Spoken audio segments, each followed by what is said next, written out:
ગામની એક સુંદર મજાની છોકરી મારી પાસે સાયકલ શીખવા માટે આવતી હતી. એક દિવસ સાયકલ શીખવતા શીખવતા હું તેને મારી વાડીએ લઈ ગયો. ત્યાં મોટું બદામનું ઝાડ હતું. મેં તેને બદામ ખાવા માટે આપી. મિત્રો, આજે વાડીએ કોઈ નહોતું. અને જ્યારે એવું બન્યું કે નમસ્કાર દોસ્તો, મારું નામ વિનોદ છે. હું 30 વર્ષનો છું. મેં બીકોમ કર્યું છે, પણ મને ક્યાંય નોકરી નહોતી મળી. ઘણી જગ્યાએ ઇન્ટરવ્યૂ આપ્યા, પણ દરેક જગ્યાએથી નિરાશા જ હાથ લાગી. આખરે મેં નોકરીનો વિચાર જ છોડી દીધો. ખબર નહોતી કે હવે આગળ શું કરવું. મારા પિતાજી સાયકલ રિપેરની દુકાન ચલાવતા હતા. એક દિવસ તેણે કહ્યું, બેટા, હવે મારાથી આ કામ નથી થતું. તું આ દુકાન સંભાળ. બસ તે દિવસથી મેં પિતાજીની સાયકલની દુકાન ચલાવવાનું શરૂ કર્યું. હવે દિવસભર દુકાન પર બેસીને પંચર બનાવવું, નવા ટાયર લગાવવા, બ્રેક સેટ કરવી, બધું જ હું પોતે કરતો. અમારા ગામમાં મોટા ભાગના લોકો પાસે સાયકલ જ હતી, એટલે કામ ઘણું આવતું અને આવક પણ ઠીક થઈ જતી. ધીમે ધીમે ઘરની આખી જવાબદારી મારા ખંભે આવી ગઈ. મારા મા બાપે મારા માટે છોકરી શોધવાનું શરૂ કર્યું. પણ જ્યારે કોઈ સંબંધ જોવા આવે અને સાંભળે કે હું સાયકલની દુકાન ચલાવું છું, તો સીધું ના પાડી દે. આ બધું સાંભળીને દિલ તૂટી જતું. લાગતું કે મારી મહેનતનું કોઈ મૂલ્ય જ નથી. જીવન આમ જ ચાલતું હતું. ત્યારે એક દિવસ એવું બન્યું કે જેણે મારું આખું જીવન બદલી નાખ્યું. એક બપોરે હું દુકાન પર સાયકલ રિપેર કરતો હતો. ત્યારે લગભગ 25-26 વર્ષની એક છોકરી આવી. હું કામમાં વ્યસ્ત હતો એટલે ધ્યાન ન આપ્યું. તેણે ધીમેથી અવાજ કરીને કહ્યું, સાંભળો. મેં ઉપર જોયું તો મારી નજર અટકી ગઈ. તે ખૂબ જ સુંદર હતી, જાણે કોઈ પરી સામે ઊભી હોય. તેણે મીઠા અવાજે કહ્યું, મારે સાયકલ ચલાવતા શીખવું છે. શું તમે મને શીખવશો? હું થોડી વાર તેનો ચહેરો જોતો રહ્યો. હું પણ જવાન હતો, દેખાવમાં ઠીક હતો, પણ હાલતે મને નાનો બનાવી રાખ્યો હતો. હું તેની વાત સાંભળીને બોલ્યો, શું કહ્યું? તેણે હસીને ફરી કહ્યું, મારે સાયકલ શીખવી છે. મારું કોલેજ ઘણે દૂર છે અને ત્યાં બસ નથી જતી. પપ્પા મને સાયકલ લઈ આપવાના છે, એટલે પહેલાં હું સાયકલ શીખવા માંગુ છું. મેં કહ્યું, ઠીક છે. નજીકમાં એક સ્કૂલનું મેદાન છે. દિવસભર દુકાન પર કામ હોય છે, પણ જો તું સવારે કે સાંજે આવે તો હું શીખવી શકું. તે બોલી, મારું કોલેજ સવારે હોય છે. તમે સાંજે શીખવશો? મેં કહ્યું, હા. સાંજે 5:30 વાગ્યે સ્કૂલના મેદાને આવજે. તેણે પૂછ્યું, તમારું નામ શું છે? હું તમને શું કહીને બોલાવું? મેં કહ્યું, મારું નામ વિનોદ છે. પછી મેં પણ પૂછ્યું, અને તમારું નામ? તે હસીને બોલી, મારું નામ કરિશ્મા છે. મેં હસતા કહ્યું, કરિશ્મા કપૂર તો નથી ને? આ સાંભળીને તે જોરથી હસી પડી. મેં પણ હસીને કહ્યું, મજાક કરી. તું કાલે 5:30 વાગ્યે આવજે, હું ત્યાં હોઈશ. તે જમાનો જૂનો હતો. ત્યારે બહુ ઓછા લોકો પાસે સ્કૂટર કે બાઇક હતા. મારી પાસે તો ફક્ત એક સાયકલ હતી. પણ તે દિવસથી કરિશ્મા મારા દિમાગમાંથી નહોતી નીકળતી. આખો દિવસ બસ તેના વિશે વિચારતો. ક્યારેક સાંજ થશે અને ક્યારે હું તેને સાયકલ શીખવીશ. ન ખાવામાં રસ હતો, ન ઊંઘ આવી. કોઈ રીતે રાત્રે 3 વાગ્યે ઊંઘ આવી અને સવારે 7 વાગ્યે ઉઠી ગયો. થોડી ખેતી હતી, ત્યાં પાણી આપવા ગયો. પછી ઘરે પાછો આવીને 10 વાગ્યે દુકાને બેસી ગયો. સાંજે 5:25 હું સ્કૂલના મેદાને પહોંચી ગયો. થોડી વાર પછી કરિશ્મા દૂરથી આવતી દેખાય. જેમ તે નજીક આવતી મારા દિલની ધડકન વધતી ગઈ. હું વિચારતો હતો, કોઈ છોકરીને સાયકલ કેવી રીતે શીખવાય. મેં તેને સમજાવ્યું, પહેલાં હું ચલાવીને બતાવું, તું જો. મેં બાળપણમાં શીખ્યું હતું તે રીતે બતાવ્યું. પહેલાં એક પેડલ પર પગ રાખીને સાયકલને ધક્કો માર્યો, પછી બીજા પગથી પેડલ ચલાવ્યું. મેં કહ્યું, શરૂઆતમાં તું આમ અડધું અડધું પેડલ મારીને એક ચક્કર લગાવ, ધીમે ધીમે બેલેન્સ આવી જશે. તેને આ બધું ખૂબ ગમ્યું. પછી મેં કહ્યું, હું સાયકલને પાછળથી પકડું છું, તું બસ પેડલ ચલાવ. તેણે સાયકલ હાથમાં લીધી, પહેલું પેડલ માર્યું, ધીમે ધીમે આગળ વધી. પણ શરૂઆતમાં તેનું બેલેન્સ ન રહ્યું. થોડા પેડલ મારતા જ સાયકલ નમવા લાગી. હું પાછળથી દોડીને આવ્યો, સાયકલને એક બાજુથી પકડી, પણ બેલેન્સ ન બન્યો. આગળ એક નાનો ખાડો હતો. હું સમજી ન શક્યો કે શું કરું. મેં સાયકલને મારી તરફ ખેંચી અને અમે બંને જમીન પર પડ્યા. હું નીચે હતો અને તે મારા ઉપર. સાયકલ એક બાજુ પડી હતી. તે પળે અમારી નજરો મળી. તેના ચહેરા પર થોડો ડર અને ગૂંચવણ હતી. મારી આંખોમાં ચિંતા અને કાળજી હતી. તેને કંઈ થયું નહોતું, પણ મારા હાથે હળવી ચોટ લાગી હતી. અમે ધીમે ધીમે ઊભા થયા. મારી કોણીમાંથી થોડું લોહી નીકળતું જોઈને તે ગભરાઈ ગઈ. તેણે તરત કહ્યું, અરે, તને તો ઘણું લાગ્યું. તેણે ઝડપથી પોતાની ઓઢણીનો નાનો ટુકડો ફાડીને મારા ઘા પર બાંધી દીધો. હું તેની સામે જોતો હતો. તેના ચહેરા પર ડર અને ચિંતા ઝળકતી હતી. મેં હસીને કહ્યું, અરે, કંઈ નથી થયું, બસ થોડું છોલાયું છે. તે મારી આંખોમાં જોતી રહી. થોડી પળ અમે એકબીજાને ચૂપચાપ જોતા રહ્યા, જાણે એ શાંતિમાં કોઈ અનકહી લાગણી જન્મી રહી હોય. પછી તેણે નજર નીચે કરી. મેં સાયકલ ઉપાડીને કહ્યું, શરૂઆતમાં બધા પડે છે, ડરવાનું નહીં. 2-3 દિવસમાં તું સાયકલ શીખી જઈશ. તે થોડી ડરેલી હતી. મેં કહ્યું, જો મારા પર ભરોસો હોય તો જ સાયકલ પર બેસ, નહીં તો તું પાછી જઈ શકા છો. તેણે આંખો બંધ કરી, ઊંડો શ્વાસ લીધો અને મનમાં કંઈક નક્કી કરીને સાયકલ પર બેસી ગઈ. શરૂઆતમાં તે અડધું અડધું પેડલ મારતી હતી, પણ ધીમે ધીમે તેનું બેલેન્સ બનવા લાગ્યું. થોડી ડગમગાટ હતી, પણ તેના ચહેરા પર ખુશી ઝળકતી હતી. તેને ખુશ જોઈને મારા દિલને ખૂબ સુકૂન મળ્યું.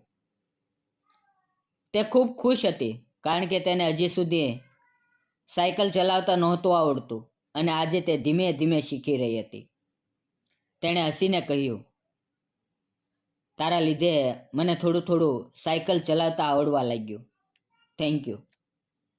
પછી બોલી, આજે બસ આટલું, કાલે ફરી મળીએ. મેં કહ્યું, ઠીક છે, હું કાલે અહીંયા આવીશ. તે થોડે દૂર ગઈ, પછી પાછું વળીને હસી, અને તે હાસ્ય મારા દિલમાં ઉતરી ગયું. હવે તો તે મને ખૂબ ગમવા લાગી. તેનું હસવું, હવામાં ઉડતા વાવ, તેની સંચળ આંખો, ગોરો ચહેરો, બધું જ મને તેની તરફ ખેંચતું હતું. મારું મન હવે કોઈ કામમાં નહોતું લાગતું. બસ એનો જ ઇંતજાર રહેતો કે ક્યારે સાંજ થાય અને ક્યારે હું તેને ફરી જોઉં. બીજે દિવસે ખબર ન પડી કે ક્યારે સાંજ થઈ ગઈ. જ્યારે હોશ આવ્યો તો 5:45 થઈ ગઈ હતી. મને યાદ આવ્યું કે તે મેદાનમાં મારી રાહ જોતી હશે. હું તરત સાયકલ લઈને ઝડપથી કોલેજ પાસે પહોંચ્યો. તે ત્યાં ઘણી વારથી મારી રાહ જોતી હતી. હું પહોંચતા જ બોલ્યો, સોરી. તે બોલી, કેટલી વાર લગાડી, ક્યારની ઊભી છું.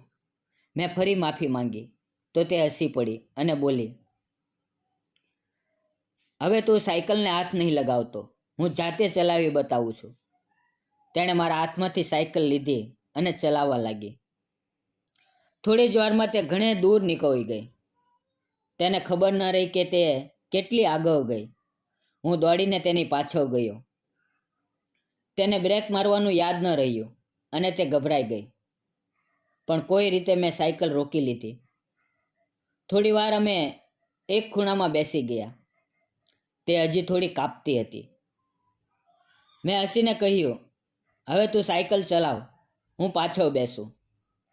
તે હસી અને બોલી, ઠીક છે. તે આગળ બેઠી, હું પાછળ. મેં હેન્ડલ પકડ્યું. મારો હાથ તેના હાથ પર હતો. અમે મેદાનના 2-3 ચક્કર લગાવ્યા. તેનો આત્મવિશ્વાસ વધતો ગયો. જ્યારે તેનું બેલેન્સ બગડતું, હું તરત પગ જમીન ઉપર મૂકી દેતો, જેથી તે ન પડે. આમ 2-3 દિવસ વીત્યા અને હવે તે સાયકલ ચલાવતા શીખી ગઈ હતી. તેણે ખુશ થઈને કહ્યું, હવે હું પપ્પાને કહીશ કે મને નવી સાયકલ લઈ આપે. તે પછી પણ તેણે 5-6 દિવસ પ્રેક્ટિસ કરી. દરરોજ મળવું એ અમારી ટેવ બની ગઈ હતી. આ સાદી સાયકલના બહાને અમારા દિલ એકબીજા તરફ ખેંચાતા હતા. તેણે પોતાના મોટા ભાઈને કહ્યું હતું કે તેને સાયકલ જોઈએ છે. એટલે તેના માતા પિતાએ કોઈ રીતે પૈસા ભેગા કરીને તેને નવી સાયકલ ખરીદી આપી. તેના ઘરની હાલત પણ બહુ સારી નહોતી, પણ તે ભણવામાં હોશિયાર હતી અને તેના નાના નાના કામ પૂરા કરવા પ્રયત્ન કરતા. હવે અમે બંને દરરોજ મેદાનમાં મળવા લાગ્યા. તેને હવે સાયકલ ચલાવતા સારું આવડવા લાગ્યું હતું. એક દિવસ સ્કૂલની રજા હતી, એટલે તેણે હસતા હસતા કહ્યું, ચાલ આ રવિવારે આપણે સાયકલ ઉપર ક્યાંક દૂર ફરવા જઈએ. મેં કહ્યું, કેમ નહીં? ચાલ આપણે મારા ખેતરે જઈએ.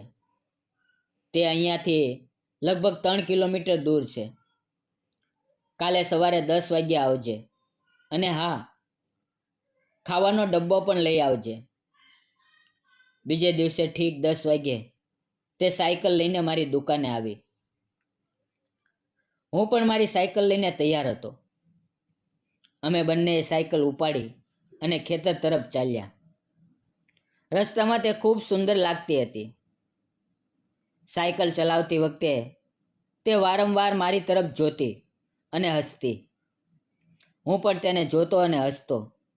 તે 3 કિલોમીટર સુધી વિના અટકે ચાલતી રહી. તેને હવે બ્રેક મારવી, ઘંટી વગાડવી, પેડલ ચલાવવું બધું આવડી ગયું હતું. ખેતરે પહોંચીને અમે એક બદામના ઝાડ નીચે બેઠા. અચાનક તેણે ઉપર જોયું અને બોલી, અરે બદામ લાગી છે, મારે બદામ ખાવી છે, મને તોડી આપને. મેં હસીને કહ્યું, ઠીક છે, પણ બદલામાં તું શું આપીશ? તે બોલી, તું જે કહે તે. મેં હસતા હસતા કહ્યું, જોજે ફરી ના જતી. હું ઝાડ પર ચડી ગયો. પાકી બદામો તોડી અને નીચે ઉતર્યો. અમે ઝાડ નીચે બેસીને બદામ ખાવા લાગ્યા. બદામ ખાતા ખાતા તેના ચહેરાના હાવભાવ જોઈને મને ખૂબ મજા આવતી હતી. મેં તેને મારી 2 એકરની ખેતી બતાવી. તેને મારી મહેનત અને સાદગી ખૂબ ગમી. થોડી વાર પછી અમે પાછા ઝાડ નીચે બેસી ગયા. તેણે ડબ્બો ખોલ્યો. તેણે મારા માટે ગવારનું શાક અને રોટલી બનાવ્યા હતા. તેનું બનાવેલું ખાવાનું ખૂબ સ્વાદિષ્ટ હતું. ખાતા ખાતા તેણે હસીને કહ્યું, મને તારા લીધે જ સાયકલ શીખવાનો મોકો મળ્યો અને આજે આટલો સુંદર દિવસ જોવા મળ્યો. અમારી નજરો ઊંડે ઉતરી ગઈ. આસપાસ કોઈ નહોતું. ફક્ત ખેતરમાં હવાની સસરાટી હતી. તેણે મારો હાથ પકડી લીધો અને બોલી, તું ખૂબ સારો માણસ છે. તારું દિલ સાચું છે. મને તું ખૂબ ગમે છે. બીજો કોઈ હોત તો કદાચ ખરાબ વર્તન કરત, પણ તે ક્યારેય એવું ન કર્યું. તું ખરેખર અલગ છે. મને તારી સાથે પ્રેમ થઈ ગયો છે. આ વાત સાંભળીને હું થોડી વાર માટે સ્તબ્ધ થઈ ગયો. પહેલી વાર કોઈ છોકરીએ મને આવી રીતે દિલની વાત કરી હતી. મેં તેનો હાથ પકડ્યો, તેની આંગળીઓને સહેલાવી અમારી નજરો એકબીજામાં ખોવાઈ ગઈ. એ દિવસે પહેલી વાર અમે એકબીજાને દિલથી અનુભવ્યા. એ પળ જાણે થંભી ગઈ હતી. થોડી વાર પછી જ્યારે અમે હોશમાં આવ્યા તો અમારા ચહેરા પર શાંત હાસ્ય હતું. જાણે અમે જીવનનું સૌથી સાચું સુખ પામી લીધું. એ દિવસથી અમારું જીવન બદલાઈ ગયું. અમે એકબીજા વગર રહી નહોતા શકતા. ખેતરમાં, ગામના રસ્તાઓ પર અમે હંમેશા સાથે હતા. ધીમે ધીમે અમારો સંબંધ વધુ ગાઢ થતો ગયો. પણ અમે આ બધું છુપાવતા હતા, કારણ કે સમાજની વાતો અને લોકોની વિચારસરણીનો અમને ડર હતો. આખરે અમે નક્કી કર્યું કે હવે અમારે લગ્ન કરવા જોઈએ. શરૂઆતમાં તેના ઘરવાળાઓએ થોડો વિરોધ કર્યો, પણ જ્યારે તેમણે મારો સ્વભાવ અને સાદગી જોઈ તો તેઓ માની ગયા અને અમારા લગ્ન થઈ ગયા. લગ્ન પછી મેં તેને આગળ ભણવા દીધી. તેણે ભણવાનું પૂરું કર્યું અને બેંકમાં નોકરી મળી. હવે તેનો પગાર સારો છે અને અમારું જીવન ખૂબ સુંદર રીતે આગળ વધી રહ્યું છે. અમારી સ્થિતિ સુધરી ગઈ અને આજે અમે બંને ખૂબ ખુશ છીએ. જ્યારે જ્યારે અમે પાછો જોઈએ છીએ ત્યારે એ સાયકલ શીખવાનો દિવસ યાદ આવે છે. જ્યારે એક નાનકડી મદદે અમારું જીવન બદલી નાખ્યું. દોસ્તો, પ્રેમ ક્યારેય, ક્યાં અને કેવી રીતે થાય એ કોઈ નથી જાણતું. ક્યારેક એ સાયકલ શીખવવા જેવી નાની પળોમાં જન્મે છે. પ્રેમ બતાવવા માટે મોટી મોટી વાતોની જરૂર નથી. બસ સાચા દિલથી કરેલી મદદ અને સાચો ઈરાદો પૂરતો છે. દરેક સંબંધમાં પ્રેમ અને સન્માન રાખો. કદાચ એ જ તમારું જીવન હંમેશા માટે બદલી નાખે. આ વાર્તા તમને કેવી લાગી? કોમેન્ટમાં જરૂર જણાવજો. જો સારી લાગી હોય તો વિડીયોને લાઇક, શેર અને ચેનલને સબસ્ક્રાઈબ કરવાનું ન ભૂલતા. ફરી મળશું મિત્રો આવતીકાલે. ત્યાં સુધી તમે તમારું ધ્યાન રાખજો. અને મિત્રો, જતાં જતાં આપને જણાવી દઉં કે આ વાર્તા કાલ્પનિક હતી. તેનો કોઈ પણ જાતિ, ધર્મ કે સમાજ સાથે સંબંધ નથી. આ વાર્તા ફક્ત મનોરંજન અને શૈક્ષણિક ઉદ્દેશથી બનાવવામાં આવી હતી, તેથી અન્યથા ન જોશો.